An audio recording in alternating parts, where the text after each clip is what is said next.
हमारी पार्टी ने तो नारा दिया ही है, बिहार मांगे बदलाव।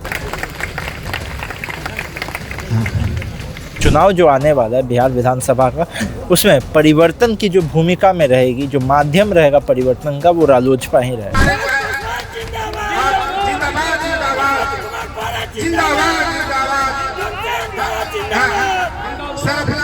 कि जो बड़ी माँ कह रही हैं वाकई में चिराग भैया प्रधानमंत्री की मटेरियल। अरे भाई, कौन भाई नहीं चाहेगा दूसरे भाई के लिए सबसे अच्छा हो? कौन भाई नहीं चाहेगा? और चाहे बड़ी माँ है, वो तो गार्जियन तो सभी बच्चों के लिए कहेंगी, जो गार्जियन होते हैं वो तो अपने सभी बच्चों के लिए चाहते। अभिनय वाली राजनीति ज़्यादा हो ऐसे तो जनता का मन मायूस हो। केंद्र में भी आप ही के गठबंधन की सरकार है, राज्य में भी आप ही के गठबंधन की सरकार है। नमस्कार, द इंडिया टॉप देख रहे हैं, मैं हूँ आपके साथ बिरजू सिंह। यश पासवान रक्सौल पहुँचे हैं, रक्सौल में स्वागत हुआ, हुजूम क्या कहेंगे? देखिए, आज रक्सौल में ऐसे तो हमारी पार्टी का दलित चौपाल का कार्यक्रम चल रहा था बिहार के अनेकों जिलों में, आप लोग देख ही रहे। उसमें हम लोग प्रदेश अध्यक्ष प्रिंस राज जी के निर्देश और नेतृत्व के माध्यम से हम लोग सब जगह जा रहे। पर आज यहाँ पे कार्यकर्ता सम्मेलन था, जिसमें कार्यकर्ताओं का यहाँ आप समझिए सब लोग इकट्ठा हुए, तो उनके साथ संवाद हुआ।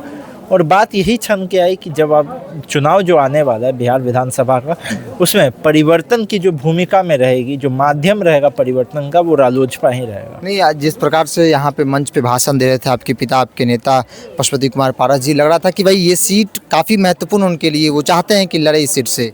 देखिए, स्वाभाविक है, वो पार्टी के नेता है और यहाँ पे पार्टी के जितने जो जिला इकाई के लोग हैं, इन सब की मांग है कि यहाँ पे हम आगे कैसे क्या स्वरूप रहता है चुनाव लड़ने का पार्टी का, तो उसमें रालोजपा बहुत ज़ोर शोर से अच्छी भूमिका में रक्सौल में रहे। क्योंकि हमारी पार्टी करीब 25 साल पुरानी पार्टी है। लोक जनशक्ति पार्टी की स्थापना साल 2000 में ही हुई थी और हमारा हर जिला में, हर प्रखंड में तो संगठन है ही, तो सब जगह मांग रहती है। यहाँ पे थोड़ी ज़्यादा है, पर सब जगह तो मांग रहती है। आरएलजेपी लगभग महागठबंधन का हिस्सा बन गई है, बस औपचारिक ऐलान बाकी है। मान लिया जाए कि सब कुछ फाइनल हो गया गठबंधन के अंदर सीट उठ को लेकर। देखिए, धीरे धीरे जब समय आएगा, क्योंकि कोई भी गठबंधन होता है तो सिर्फ दो नेताओं में नहीं होता है, दिलों में भी होता है, कार्यकर्ताओं में होता है, और नीति सिद्धांत का भी एजेंडा आधारित गठबंधन होता है। और ख़ास करके जब चुनाव बहुत ज़्यादा दूर नहीं हो, तो इस कड़ी में कई बैठकें होती, कई बातें होती, धीरे धीरे करके सब साफ हो जाएगा। अलौली है उसमें। देखिए, ये तो अब कौन कौन सी सीटों का डिमांड हमारी पार्टी रखेगी और क्या स्वरूप रहेगा गठबंधन का, और उसमें कौन किस पे कहाँ भूमिका रहेगी। अगर हम गठबंधन के तहत जैसे आगे की रणनीति हमारी बनती है, तो सारे उम्मीदवार तो गठबंधन के ही होंगे। हम पार्टी से ज़्यादा गठबंधन की एकता के लिए इसलिए चर्चा है कि चूंकि यशराज पासवान लड़ेंगे। नहीं, हम लोगों का जो अगर कॉमन प्रिंसिपल बनता है और कॉमन एजेंडा बनता है, उसके आधारित हम ज़्यादा लड़ेंगे। और जैसे हमारी पार्टी ने तो नारा दिया ही है, बिहार मांगे बदलाव। और जहाँ आपने हमारी बात की, देखिए, हमारा अभी उद्देश्य चुनाव लड़ने का नहीं है। हमारी प्राथमिकता ज़्यादा ये है कि जितना हो सके हम अपने पार्टी के संगठन को और साथ साथ पार्टी का जो एक विचारधारा है वो कितना जनता तक पहुंचा सके, जनता से संवाद कर सके, यही हमारी ज़्यादा प्राथमिकता है। एलजेपीआर के सांसद हैं, आपके रिश्ते में भी जीजा लगते हैं अरुण भारती। उन्होंने कहा कि 243 सीट पर भी लड़ सकते हैं हम लोग, अगर कार्यकर्ता चाहें तो, जैसा कि पिछली बार हुआ था। तो लड़ जाए वो अपनी पार्टी में, अगर उनकी इच्छा है लड़ जाए। कोई किसी को जनतंत्र गणतंत्र में रोक थोड़ी सकता है। एक डेमोक्रेसी में तो सबको ये अधिकार होता है। तेजस्वी जी के साथ दलित महादलित समाज, खासतौर पर पासवान समाज को ले जाने की बड़ी जिम्मेदारी आपके साथ, आपके कंधे पर दिखेगी अब। नहीं, देखिए, वही हमारा कहना था ना कि हमारी, भले हमारे नेता एक समाज से ज़रूर आते हैं और हमेशा उस समाज के लिए लड़ाई लड़े, लेकिन सिर्फ दलित और पिछड़े समाज के लिए लड़ाई नहीं लड़ा है। सिर्फ हमारे नेता स्वर्गीय रामविलास पासवान जी, हमारे राष्ट्रीय अध्यक्ष पशुपति पारस जी, इन लोगों ने संपन्न समाज के लिए भी, सवर्ण समाज के लिए भी लड़ाई लड़ा है। तो इसीलिए हमारा वोट बैंक नहीं है, हमारे साथ जन समूह है। तो जो जन समूह है हमारे साथ, तो स्वाभाविक बात है कि हम चाहेंगे कि जब एजेंडा आधारित गठबंधन हो, तो जब ऐसा स्वरूप बन के आएगा तो हम चाहेंगे कि हमारे साथी, और हमारे साथी स्वाभाविक बात है उनकी भी मदद करेंगे। नहीं, अगर सीटें जितनी भी मिलती है उसमें कितना % पासवानों की हिस्सेदारी उसमें रहेगी? देखिए, ये तो कैसी रणनीति बनती है, क्या बनती है, कहाँ क्या उम्मीदवार सही रहेंगे, उस हिसाब से बनता है। लेकिन स्वाभाविक बात है, हमारी पार्टी सिर्फ पिछड़े ही नहीं, सिर्फ दलित ही नहीं, गरीब के लिए, अक़लियत के लिए, सबके लिए हितैषी है। तो उस हिसाब से क्या स्वरूप बनता है, धीरे धीरे सब साफ हो जाए। एक अंतिम सवाल रहता है, अब तक चिराग पासवान को मुख्यमंत्री बनाने और प्रोजेक्ट करने की बात कही जा रही थी। बड़ी माँ ने कहा कि भाई वो प्रधानमंत्री मटेरियल है।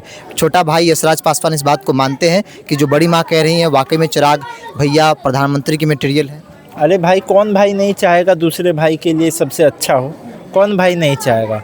और चाहे बड़ी माँ है, वो तो गार्जियन तो सभी बच्चों के लिए कहेंगी, जो गार्जियन होते हैं वो तो अपने सभी बच्चों के लिए चाहते हैं। हमारे घर में ये प्रथा भी रही है कि हमारे यहाँ चाचा जी, ताया जी, चाची जी, ताऊ जी, ये सब नहीं चलता है। हमारे यहाँ तो सीधा बड़े पापा, बड़ी मम्मी, छोटे पापा, छोटी मम्मी, पापा मम्मी, ऐसे चलता है। और हम लोग आमने सामने में भी बड़े पापा नहीं बोलते, किसी और के सामने अगर डायरेक्ट करना हो तब वो क्लैरिटी के लिए बोलते हैं बड़े पापा। आमने सामने तो जब बड़े पापा थे तो हम लोग पापा जी कहते थे। बड़ी मम्मी को हमेशा, बड़ी माँ को बस बड़ी माँ ही सीधा बोलते थे, और बड़ी मम्मी जो हमारी है उनको मम्मी बोलते थे। भैया बने तो प्रधानमंत्री। बड़ी मम्मी को तो हम लोग मम्मी ही बोलते थे आमने सामने।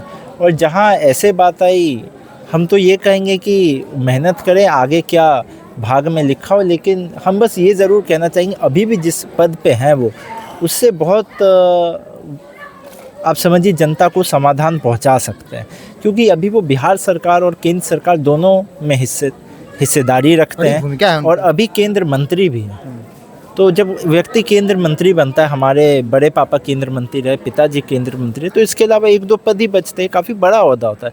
तो इसके द्वारा काफ़ी जनता को आप लाभ पहुंचा सकते हैं। लेकिन अभी हम लोग जहाँ जहाँ जा रहे हैं, चाहे अपराध का मामला हो या भ्रष्टाचार का मामला हो, तो उसमें आगे आते चाहे भैया ही हों या बाकी लोगों नहीं दिख रहे हैं, तो इससे लोगों का मन दुखी होता है। क्योंकि आपको जो मौका मिलता है, पहले आप उससे कुछ जनता को सहायता पहुंचाएंगे, तभी तो जनता आपको आगे धक्का देगी। जनता तो चाहती है कि नेता आए, पर इससे खूबसूरत मौका और क्या हो सकता है? लोग कहते हैं कि एक जगह हमको सरकार में मिल जाए, और सब अन्य राज्यों में आप देखिए लड़ाई होता है कि केंद्र में अलग है, राज्य में सरकार अलग है। इससे और खूबसूरत मौका किसी सत्ताधारी नेता या सत्ताधारी पार्टी के लिए और क्या हो सकता है कि केंद्र में भी आप ही के गठबंधन की सरकार है, राज्य में भी आप ही के गठबंधन की सरकार है। लेकिन अगर ऐसे परिस्थिति में भी आप सही से जनता की सुनवाई नहीं कर पाइए, ज़्यादा से ज़्यादा सिर्फ बयानबाजी में ही उलझे रहिए, नेतागिरी भी हो तो ज़्यादा हम फोकस शब्द इस्तेमाल नहीं करना चाहेंगे, पर ज़मीनी हकीकत वाली नहीं हो, अभिनय वाली राजनीति ज़्यादा हो, ऐसे तो जनता का मन मायूस होता है। तो जनता का मन मायूस होता है। एक भाई के तौर पर यश पासवान चाहते हैं, लेकिन ये भी चाहते हैं कि भाई इतना बड़ा पद है, केंद्रीय मंत्री है, तो ऐसे में जनता की उम्मीदों पर भी आप खरा उतरिए। आप भी अपनी राय को कमेंट्स बॉक्स में रखिए। इस पूरी रिपोर्ट में इतना ही। बहुत बहुत धन्यवाद।